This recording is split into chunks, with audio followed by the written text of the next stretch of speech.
আমাদের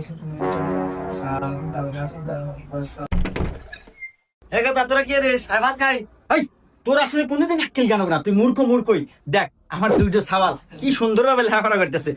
কি বেরেন রে, এই সাওয়ালের বেরেন খুব ভালো। এক আমি ইঞ্জিনিয়ার বানাবো আর এক বানাবো ডাক্তার। না না, এই সালটা বানাবো ডাক্তার আর এক বানাবো ইঞ্জিনিয়ার। চুপ কর। এটা ছাওয়াল হে আমার কোনটা কে আমি জানি, আমি এটা ডাক্তার বানাবো, এটা কি ইঞ্জিনিয়ার না না না, ওরে ডাক্তার হবে, ইঞ্জিনিয়ার হবো। আব্বু আম্মু, তোমরা এখানে কি শুরু করলা বলো তো?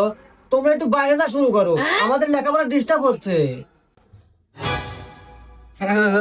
দুঃখিত বাবা, আমরা বুঝতে পারি। দেখ সাঁতাল করা ডিস্টার্ব করতেছে। নু করো বাবা তোমরা। এই পিসিকে একটু বানাস না, আর একটা খালি বানাম। আচ্ছা এটা ভালো বলি।